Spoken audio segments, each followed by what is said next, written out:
Olá tricolor! Fluminense faz sondagens e nomes começam a surgir nos bastidores. Mas antes de te contar, se inscreva no canal e já deixa aí nos comentários o seu palpite para a partida de amanhã contra o Flamengo. Flamengo e Fluminense se enfrentam nesta quinta, às 20 horas pelo jogo de volta das oitavas de final da Copa do Brasil. Em campo, tudo está em aberto, já que o primeiro duelo acabou empatado em 0-0. É vencer ou vencer para os dois lados. Rafael Claus apita a partida, que terá transmissão do canal Premier. Uma das contratações mais polêmicas de 2021, o zagueiro Rafael Ribeiro entrou com um processo contra o Fluminense, atuando em apenas uma partida pelo time profissional. Embora tenha tido seu contrato de um ano encurtado para 6 meses, o jogador alega falta de pagamentos, não recolhimento FGTS e posterior não cumprimento de acordo. Depois de não quitar as verbas rescisórias de direito do jogador, em 2021, o Fluminense, por intermédio de seu departamento jurídico, celebrou um instrumento particular de transação com o Rafael, no dia 29 de setembro de 2022, mas voltou a descumprir. O acúmulo das dívidas somado aos juros embutidos originaram uma cobrança de R$ 89.339,32. Como de costume, o Fluminense, ao ser procurado, não se manifestou sobre o caso. A próxima janela de transferências está perto de abrir e o Fluminense começa a se movimentar para buscar reforços. Em julho, os clubes do Brasil estão liberados para negociar e o tricolor das Laranjeiras já escolheu as peças necessárias para turbinar o elenco comandado por Fernando Diniz. Segundo o portal Netflu, um zagueiro e um ponta driblador puxam a fila das prioridades no time de guerreiros. No entanto, outro alvo específico está na mira. Para a direção do Fluminense, um setor ganhou olhares diferenciados. Isso porque o objetivo no mercado, além dos já citados, é contratar um meia-armador que possa atuar em parceria com Ganso ou até mesmo ser o reserva imediato do camisa 10 do Fluminense. Gabriel Pirani e Giovanni Arthur são jogadores do atual elenco, que já foram acionados para cumprir tal função, mas a estratégia é contratar mais um atleta, para que Ganso não fique sobrecarregado e possa ter problemas por conta da intensa maratona de jogos da temporada.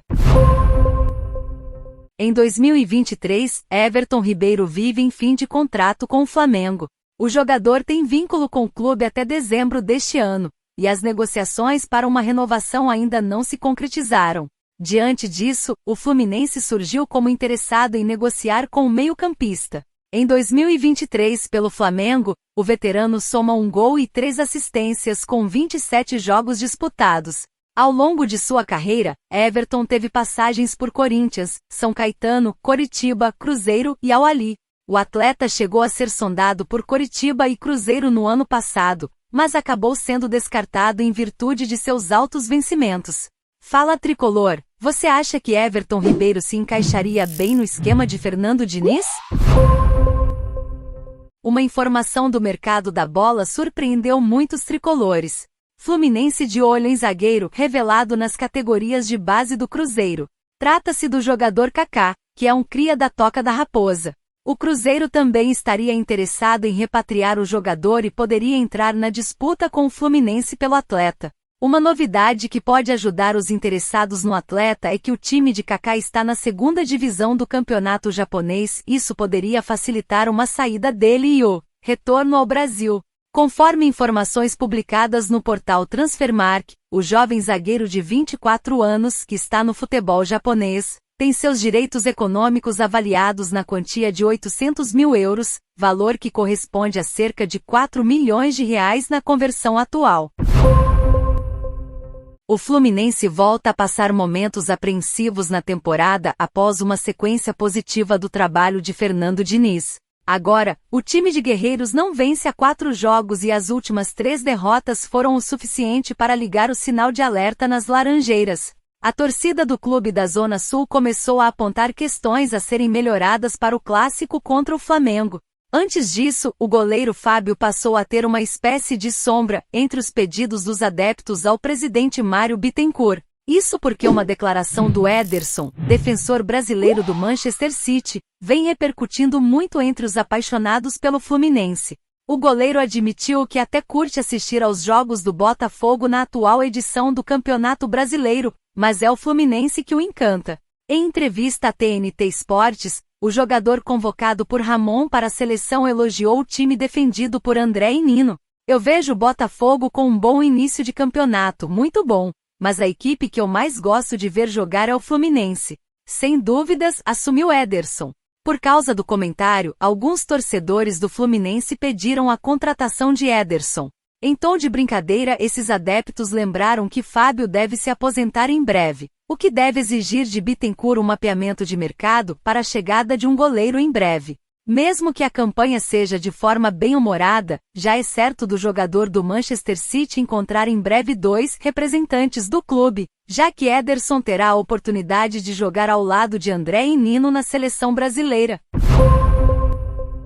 O Fluminense já identificou algumas carências no elenco e vai buscar fechar com um novo zagueiro na segunda janela de 2023. Isso porque a diretoria do Clube das Laranjeiras entendeu que trata-se da principal urgência no grupo. Nino, Manuel e David Braz são os jogadores com mais bagagem para exercer a função. O primeiro é titular absoluto, enquanto o segundo se recuperou de uma lesão no joelho direito e já soma 7 partidas desde o seu retorno. Consequentemente, David Braz seria o substituto imediato, mas não aproveitou as oportunidades. Fernando Diniz improvisou o volante Felipe Melo na posição, e o jogador se encontrou. Por sinal, ele vive seu melhor momento no tricolor desde que chegou no ano passado. Além disso, Vitor Mendes continua afastado do elenco por ter sido citado como suspeito por envolvimento no escândalo de manipulação de resultados. O jogador, aliás, pode até deixar o Fluminense. As outras opções para o setor defensivo são Felipe Andrade, Luan de Freitas e Kaique. Os 3 são garotos formados nas categorias de base do clube, em Xerém, e ainda não tiveram oportunidades em 2023. Com a contusão de Manuel em fevereiro e no caso de Vitor Mendes que ainda não tinha conquistado seu espaço, a diretoria sondou alguns nomes para a zaga. Entre eles Dória, que atua no Santos Laguna, do México, e Juan Jesus, do Napoli. Recentemente surgiram rumores de que Thiago Silva poderia retornar ao time das Laranjeiras após 15 anos na Europa, porém, o defensor já afirmou que terminará primeiro seu contrato com o atual clube. E aí, torcedor, você acha que o Fluminense consegue passar pelo Flamengo e se classificar para as quartas de final da Copa do Brasil? Deixa aí nos comentários. A qualquer momento voltamos com mais notícias do time das Laranjeiras.